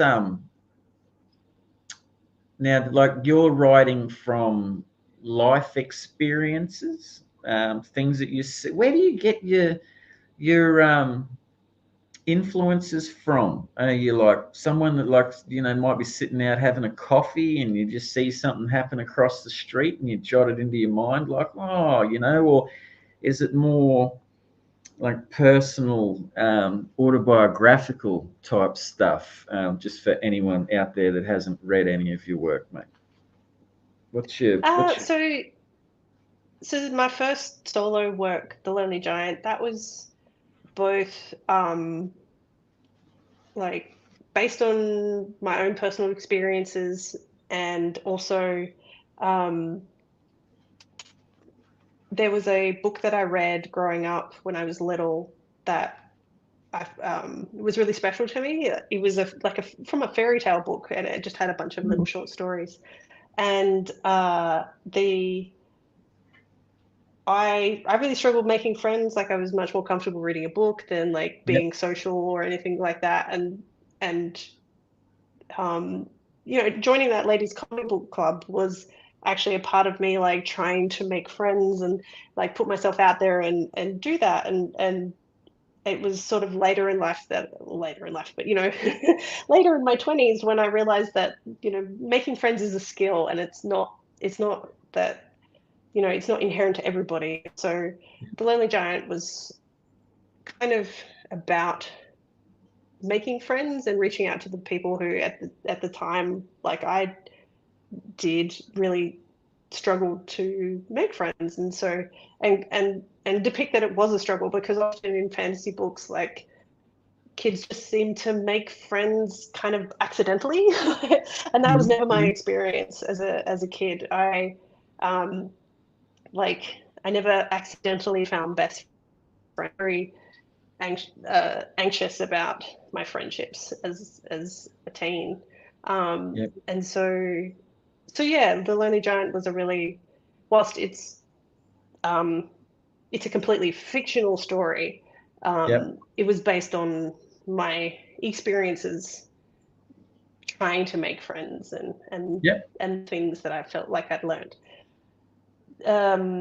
My latest book, To Capture a Califax, that was, um, to put it bluntly, quite influenced by my opinion about the voice, and uh, but also just my experience about like in dealing with interpersonal conflict and like trying to help people, but you can't help people for people. You have, like, the best outcomes happen when they're involved in the situation. And so, trying to, instead of preaching my opinions, I try and share my how I think about that sort of, or give an example of how I think about that sort of situation. So whilst it's, I would like I didn't want it to be a direct, and it isn't like a direct correlation. Uh, it, have how people solve problems, and like everything seems to be so polarized and aggressive, and like I know best and you know best. And so To Capture Halifax was inspired by trying to encourage people to work with each other, and despite differences of opinions and backgrounds and experiences, and showing that we all have value to make. So again, it's like withdrawn from my experiences, but also like listening to podcasts on my commute about how how we solve problems and things like that. So there's just lots of little things that trigger ideas for me. I have a document of like things I would like to make stories about when when the stories occur to me. But they yeah I have more ideas than I have opportunities to work on them. So Mate, that's not. It's that not was my bad having document. like. It's not had bad having a box of ideas though for those moments where, you're struck by or lacking a little inspiration sometimes. Where you might have a little bit of a writer's block and you can hook into that. Stephen, I love the details in the art. What references do you collect? The many adventures of Ida Blaker, ships and horses, period clothing. How do you have a little? What do they call those? Uh, is it a dead box or something they used to call it back in the Oh, morgue 70s? file. Something like the 70s Marvel characters used to have these big boxes where they'd cut things out and take photos and throw the referencing in there for later Oh, dates. wow. Yeah, what's I haven't read that. yeah, Stephen just asked, what's your reference material, mate? You like straight out of the thoughts and onto paper, or like how Oh, do you no. go? I am definitely someone who over researches the shit out of everything. So Yeah, there was and also I have a great friend who works at the state library. So she was like, "Hey, there's this really amazing um, digital resource of photos and things like that from the state's history." So that was a really fantastic resource because I really wanted to do a like fancy steampunk, and for all my work, I really love Australian, landscapes and animals and flora. yeah. So I really wanted to do fantasy that was inspired like by Australia. Um, so we and we wanted at the for Haramuyera, but also my more recent work, we wanted to have that influence. And so, yeah, I used the state library to look at like fashions and what like buildings and stuff were like. And so, even though I think steampunk is usually more from a Victorian era, Yep. um, there wasn't many cameras around in the Victorian era. I think they were Yeah, you introduced can right at take the some, end. you can take some liberties there, man. Everyone's going to throw into that. Add a little bit of Jana Hoffmann So, flair to the whole steampunk thing. I'm down with that. well, what I did really enjoy was the Edwardian like early 1900s is sort of when with cameras were introduced, and I also quite liked that fashion. Um, uh, so the I used for Haramuyera, I definitely used, and Ida Blaker being a spin-off from Haramuyera. Mm. Um, the I really enjoyed using that sort of Edwardian fashion as inspiration for the all the fashion and that in that in those drawings. So they that was a really great help for doing all of that. And also, good old Pinterest and things like that. So Yeah, yeah, I've never been very. I always try and come up with an organization system for reference, and I really, it's a mess. And I would say until recently, I haven't come up with a system that makes sense. But even now, I'm still trying to get a handle on something. It sort of makes the most sense to just collect things by project as they're relevant. Like I come across mm, stuff and I'm like, that's an incredible drawing, or that's an incredible photo of something interesting, and I want to save it. And then I'm just like, but then it just goes into a folder and I never see it again. So these days I'm trying to just collect reference that's related to something I'm actually doing. no, Um, that's fair. but it's Because hard. David, you're collecting. Dave Dye just got back to us with the name of that, and I thought it was like something like a dead box. But Dave, if Sis can bring that Dave Dye comment up, the artist's morgue for Morgue image file. references is what it is. So essentially, you're creating like your own like morgue file, mate. Pinterest, love the character designs on it. It's yeah, Pinterest has got a lot of stuff on it, no doubt. It's It's yeah, big. Probably handy. my biggest beef with Pinterest is that it's so compressed. I'm like, I want to see all the details, and it's too small for that. So Yeah, yeah, yeah.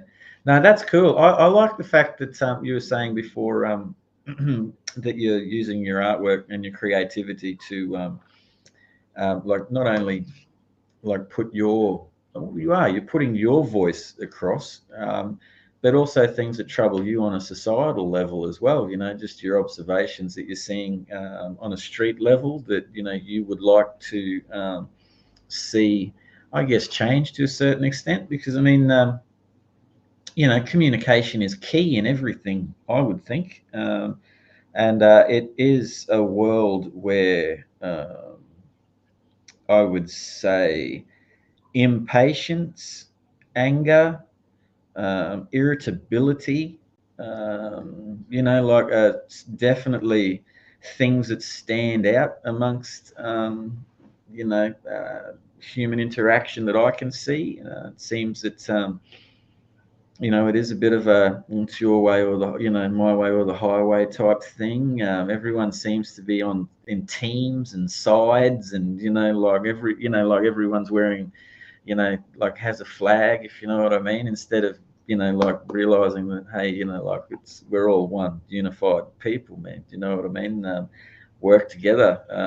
I also like the fact that, and I'm pretty sure Dave Dyer will appreciate the fact that you said that you like to work with Australian backgrounds and Australian animals and bring them into a fantastical element and put some Jana Hoffmann spin on them. I know Dave is a huge fan of Australianisms, which is fantastic.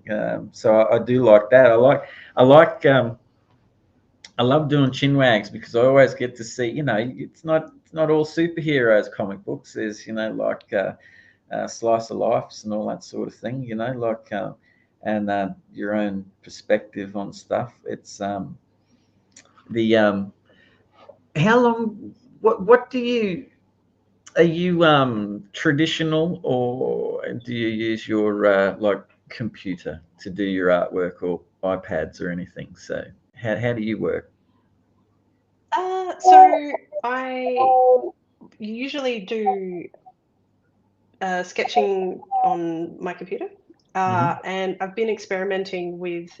Sorry if I'm a bit funny, but we adopted a greyhound in January, and she's out the door just crying at me. Yeah, she wants to you come can in. bring her in if you want, because I've got my two dogs with me as well. That like every now and then you hear them drinking water, and like I don't go anywhere without my dogs, man. So it's it's an animal friendly show, mate. So it's feel free, don't stress. All right, I think she might have moved on. If she does cry again, I'll let her in. It's okay, Uh, oh, she's crying. All right, I'll bring her in. mate. Hang Sounds on. good. But you got to introduce her. You got to say g'day, like let her say g'day to us. I'll see how I'm not entirely sure how I can. Pippa. Because everyone that watches this show knows my dog Lloyd. He pokes his head up and says g'day all the time. Pippa, over here. Look, I Where's don't know. Pepper? Can you? There she is. Can you see? Oh, there she is. Hey, that's a funky outfit. Yeah, she just came back from a walk. She just came back from a walk, so she's got a little bed here. Yeah. Sorry. Yep. No, that's cool, man. See, she just Yeah. wants to be chilling out, mate, with mum. So that's all good. That's what they do. Yeah. It's funny. So she loves playing with dad, but I'm the favorite when she wants to chill. Yeah, mate, nothing wrong with it. There you go. The animals are funny like that, man. That's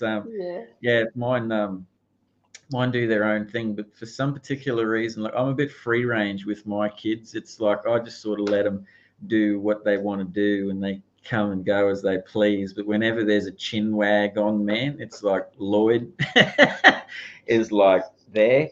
And usually by the end of the show, he's sort of here, like looking around and wants pats and stuff. So it's just that, mate, there's been kids on the show, there's animals on the show. It's like, whatever. It's like, it's easy, man. It's fluid. That's how Chinwag is, man. So it's that's how I like it. But anyway, so no stress. And just yarning, and whatever happens. Like earlier before the show started, Jana was talking, and the lamp fell over, and it was very spooky. So things can happen anywhere. But I live in a haunted house. Speaking of that, but I'll save that for another time. It's it's and it is haunted. There's some very interesting things happen in this house. So yeah, but anyway, I digress. So we were talking about your artwork. Yeah, before. sorry. Pippa, how I work. Yeah, sure. Sorry. So these days I like to I sketch digitally. That's kind of my preference. And I'm sort of experimenting on and off with inking traditionally. And inked how's that going? the How you Giant feeling inking? I love inking. Inking's my thing, man. I love inking. So Ross and I discovered a documentary series called Manben, which you may or may not be able to get. Is a hello. Speaking of, yeah. So Manben is a series by Urasawa, forgetting his other name, where a manga creator in Japan, who he would then set up a camera in another manga creator's workspace for a couple of days, and then they watch the footage together, and then they talk about it, and they talk about their process, and it's an incredible show, and so good. And after watching that, I was like, I really want to get a G pen and like dip pen and do all that, and so I really enjoyed that. But for working on To Capture a Call Effects, I really wanted to have it ready for the Paper Cuts Festival last year, and time was not my friend. So with that process, I experimented with inking, sort of merging the penciling and inking process together. Like I actually penciled with my inking pen so that if it was clean enough, I could just use it. And if which it wasn't always, but it was not really the way I would like to work again. But did you feel a little bit of pressure and like, oh, I don't want to make a mistake, sort of thing? Like, why wouldn't you like to work with that again? Like, or work? Oh no, with To Capture a Call Effects, it was all digital. So rather than doing a so what I did for The Lonely Giant was I sketched it as digitally, printed it out in blue, and then inked it, then scanned it back in and colored it. And then for To Capture a Call Effects, I was like, I don't think I have the time for that.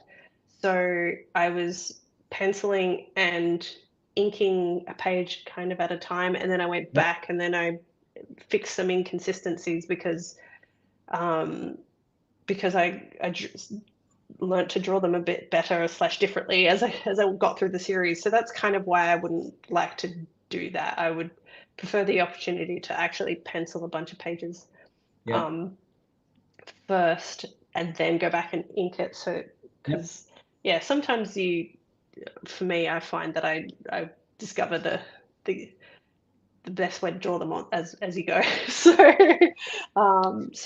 yeah, and also I like a different brush for sketching than I do for inking. It's so it was a cool experiment, and it got the job done. Like I, by the skin of my teeth, got the book ready for paper cuts. But yeah, so I'm hoping. I don't know for the latest project if I will do digital or traditional. I kind of want to do traditional, but yeah, I'm undecided yet. I'm still in the character design phase, so I haven't got to that. No, that's cool. That's cool. I just I don't really, for me, if the question sounded a little bit awkward, it's because I'm not really up on digital lingo, if you know what I mean, and the bits and pieces, because I'm traditional. So it's I've always been paper, A3 220 gram, lovely tactile paper. Do you have a big scanner? No, that's part of my issue. Yeah, no, I don't have a scanner.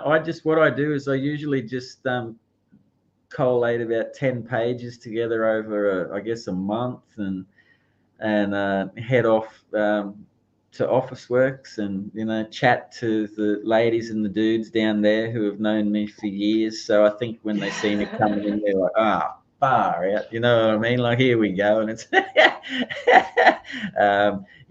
but that's what I do. Now, character designs to share, future projects, Jana.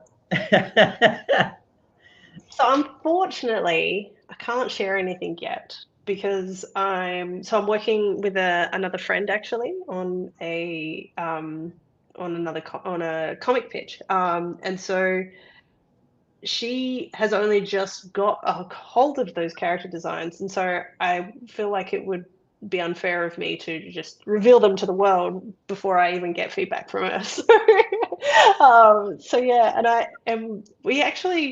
we keep chatting about the comic, but then not actually talking about how to talk about it with other people. So I'm not that I don't want to talk about it, because I obviously do, because it's the new thing, and I love talking about the new thing. But no, and I definitely don't blame you. I do want to talk about it, but not yet. So we just, funnily enough, Stephen, we just came across the subject before the show, and Jana was like, "Oh, I don't think I should talk about it." It was going to be a pickles moment if it came up, Stephen. We nearly had a pickles moment, mate. You know, they were, winner. Yeah, no, I don't mind saying. So yeah, if you're familiar with the Adelaide comic scene, you might know of Miranda Richardson. She worked on the comic series Hail, and she's taken a little bit of a break from comics, but she and I are back. So well, I was never gone, but she yeah, so she and I are working on a series. She's got a outline for a script for me, and so she's fleshing out the script while I'm working on the character designs at the moment. So yeah, I am excited to talk about it, but we should I should probably talk with her about what we're sharing before I spill beans. Yeah, well, you know, it's I guess you just gotta do what feels right, mate. It's you know, that's part of the process, I guess, of you know, like collaborating with other people is like just steady, you know, like just respecting their, you know, thing. That's why I talk about anything. It's it's like, why not? I'll just blame myself later. I was trying so hard to bring the I'm sorry. Come on, sis. It would have. I think that would have been nearly 3 weeks in a row, or 3 out of 4 weeks we had a pickles. You know, it's a Chinwag record. So if anyone out there doesn't know what the pickles moment is at the start of the show. If you haven't done a Chinwag, we just have a little yak before the show and a safety word in case things come up that, you know, like can't broach on, etc., etc. The SOS word is pickles. So if anyone is ever watching and they hear one of the guests or myself yell pickles, that's we're not going any further down that path. Let's veer right or left. So just let you in on a little trade secret there, you know, not that there's no trade, but you know, like it's just a funny on drink and draw too. There you go. So it's infiltrated drink and draw as well. So there you are. A little bit of inside goss, you know. We'll keep that between us, though. You know, so it's I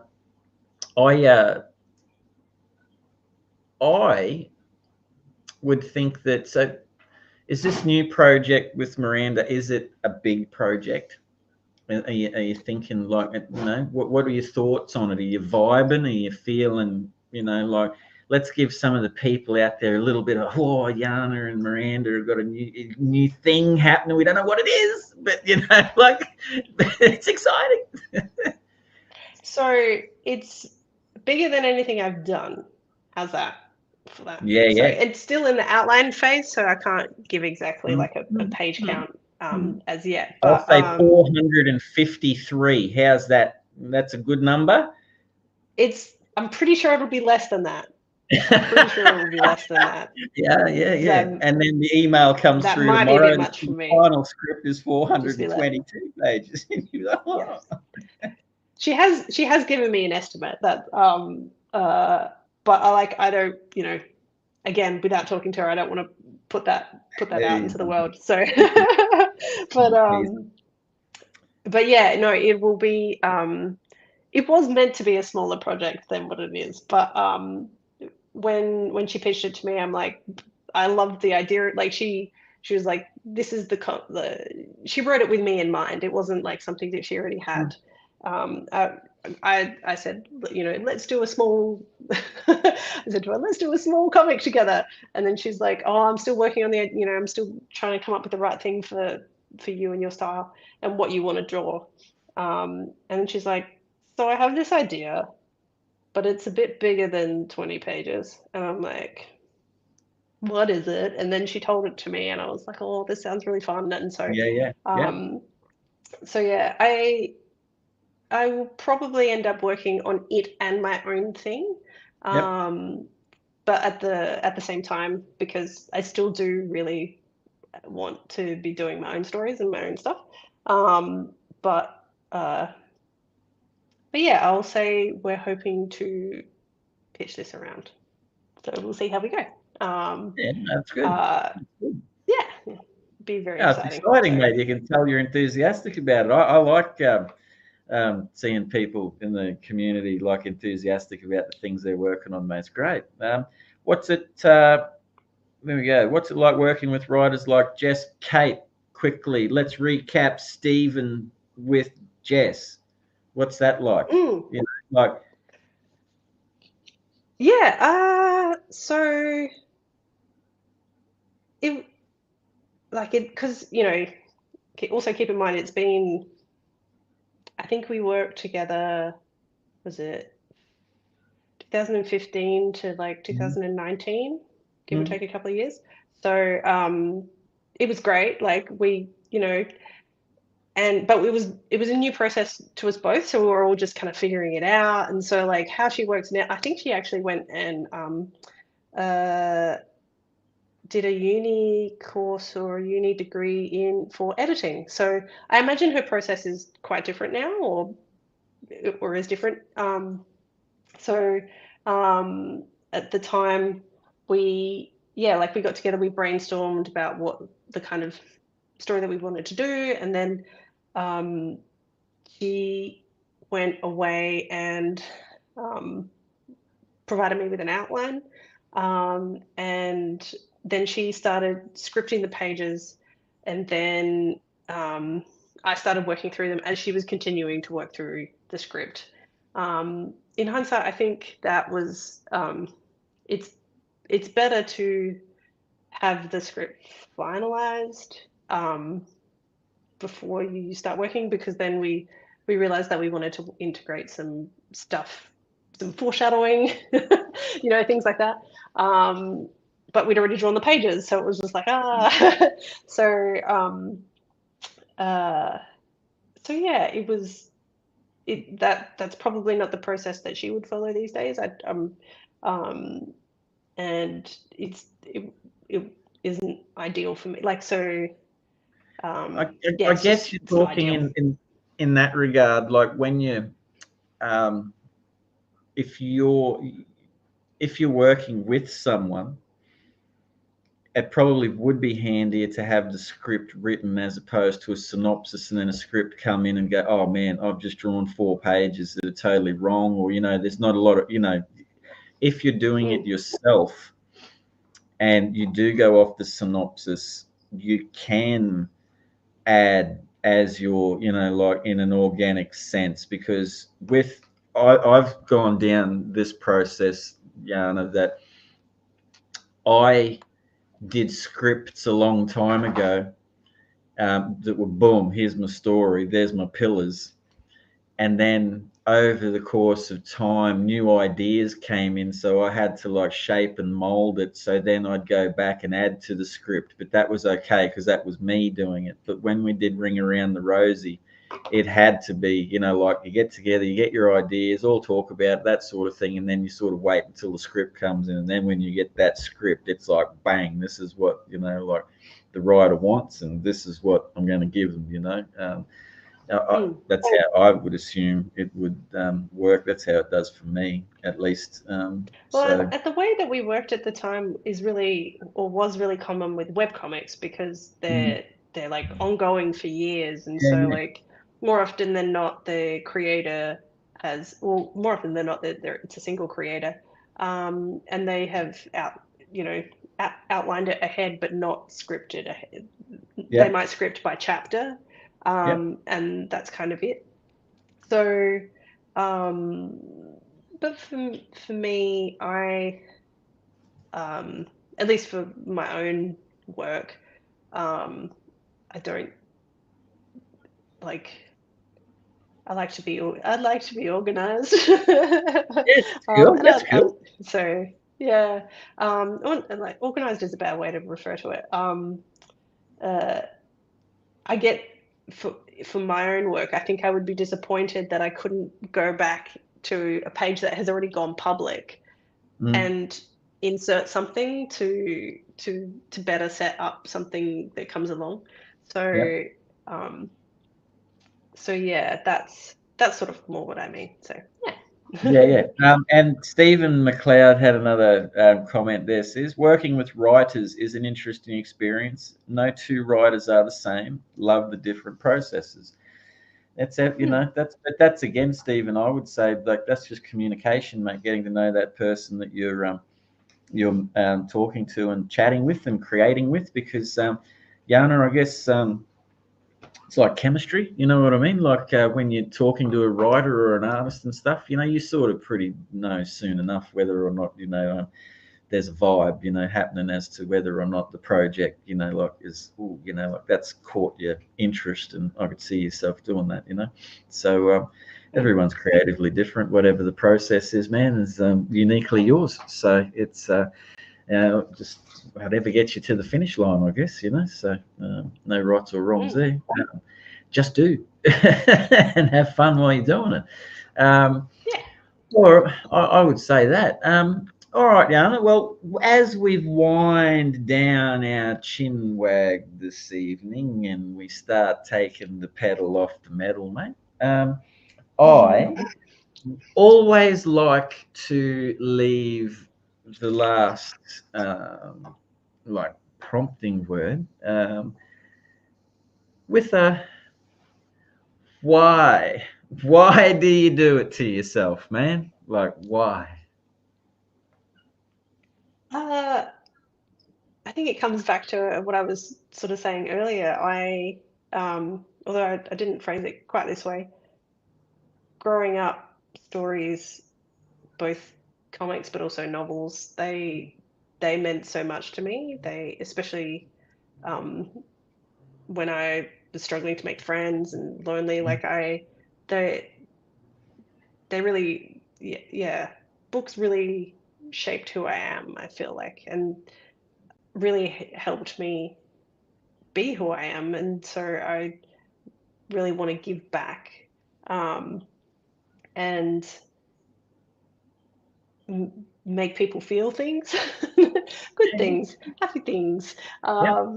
So yeah, that's it. It feels really good to know that I got some really amazing feedback from the Lonely Giant from one reader in particular who talked about how much it meant to him. Mm, Um, and that was just the most incredible feeling in the world. mm, Like I wasn't expecting that for my first book.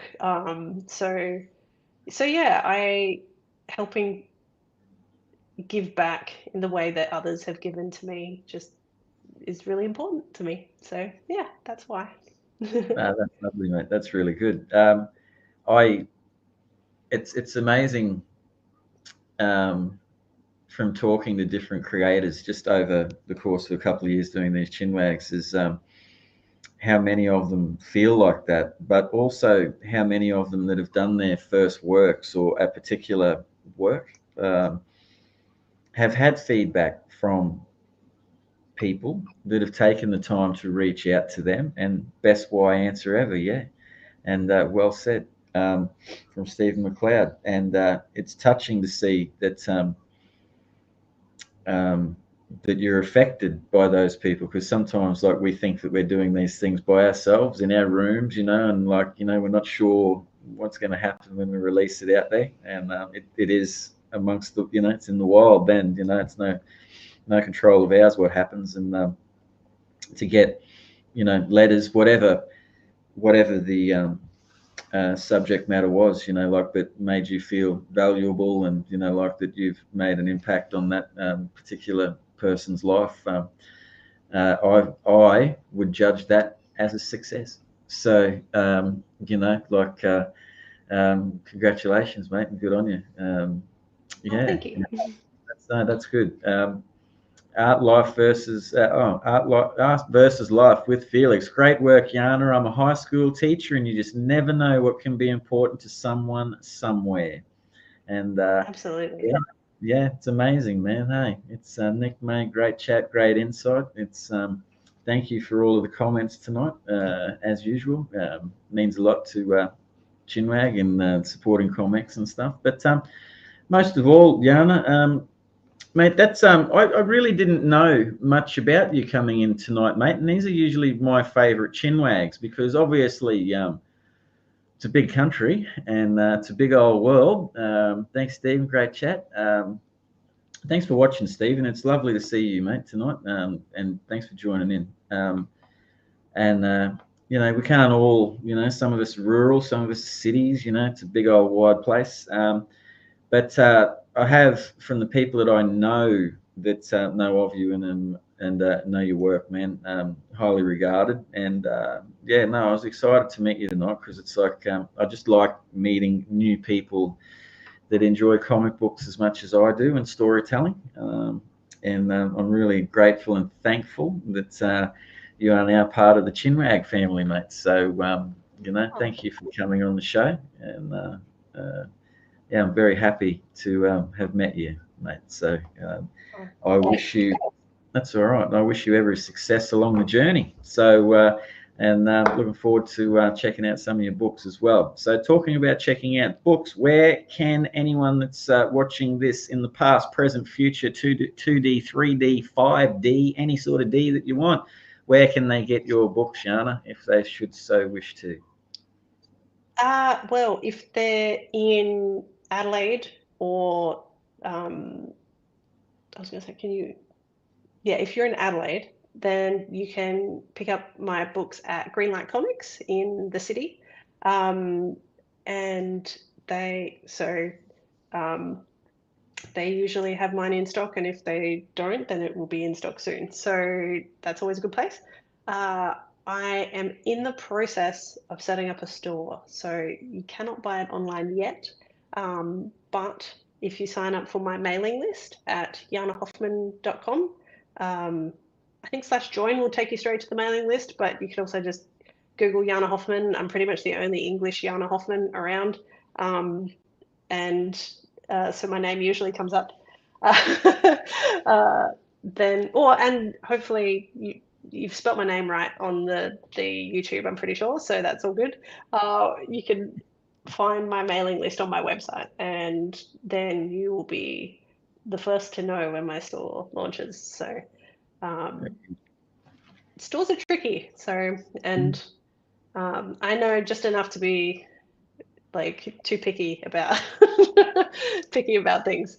So yeah, I'll hopefully launching in the next couple of months, fingers crossed. Or you can read most of my comics on my website for free. So there's that. So, but if you want a physical copy, then Adelaide, Greenlight Comics, or when I launch my store, or the next Kickstarter that I run. So that might be a while. So yeah. Well, you let us know, mate, and we'll chuck the word out for you as well on over in the comics community and on all those sites and everything. So it's people can keep an eye on you that way as well. So we'll endeavour to keep the information at hand for everyone when Jana's website gets up and running, and you can bombard it and blow it up and like buy everything. And Jana will know the postman very well, or the post person will probably be looking at Jana going, "Oh no, not again." There's so many comic books to make. I've definitely had that experience at the post office with the yeah. Yeah, you Kickstarter where it's like, yeah, it's lunchtime. Oh. Well, I tried with Lonely Giant Kickstarter. I tried to get away with using letter mail for international, for the cheaper international tiers, and they're like, you need to do customs form for all of this, and I'm like, wait, what? And so I had to take all. I had to. Oh, it was yeah. Anyway, I know better now, but yeah. So Learning, I've hey? post the experiences. So Yeah. They get a little bit grumpy sometimes, like, but that's how it is. All right. Well, thank you very much, Jana. And again, I wish you every success. So and thank you for being part of the Chinwag family. And thank you very much. To everyone that has watched this evening, thank you again for your support. Thank you for supporting ComX. Now, you can remember that Chinwag is supported by the ComX shop. Now, you don't have to be published by ComX to be in the shop. You just contact Shane and work it out with him. But there's over 100 titles in the ComX shop. There's a $9 flat rate. You don't have to buy my comic book, but please buy someone's or many people's comic books and support them so that they can go out and buy more pencils and pens and papers and batteries and chargers or whatever they need to create such beautiful stories, because that's what everyone likes to do, is to tell their stories and create, because creation and creativity lead to good mental health. And everyone knows that myself and ComX are very big on mental health. So if you haven't heard from a friend, if you haven't heard from a family member, or you're just even thinking about someone, send them a text, see how they're going, like it might put a smile on their face and probably put a smile on your face if you get a message back saying, that we're all right, how are you? So, begin dialogue, become one, and reach out to people. And, that's what the world's all about. A little bit of kindness never hurt anyone. So on that note, speaking of kindness, before you wrap up, I'm just thinking of like all the Australian artists that I couldn't think of before. But one I do really want to shout out now is Louis Joyce, because I think you had him on the show before. And he's got that Godzilla Skate or Die book. And I mean, his coloring is just like, it's so good. I got him to do a print for The Lonely Giant, and just, and him doing Godzilla Skate or Die as a series is just like, that couldn't be any more perfect. So I'm pretty sure that's in stores soon about to now. drop, like, I think. So very soon, I think. Oh, look, if it's not this weekend, it's early next week. I think is the first issue. So, big times for Louis, and good call, because he was a nice dude. Louis, I enjoyed Louis.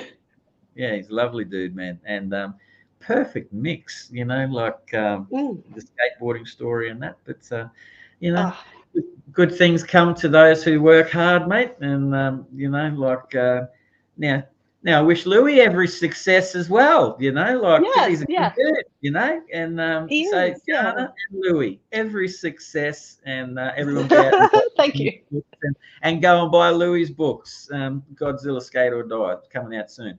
All right, so next week I've got Mel Briggs on the show, and we're back same time, same channel, and next week. So be kind, and thank you. Community is unity. See you. This show is sponsored by the ComX shop. Check out comex.cx for all things ComX and find out what ComX is all about. We hope you enjoyed the show.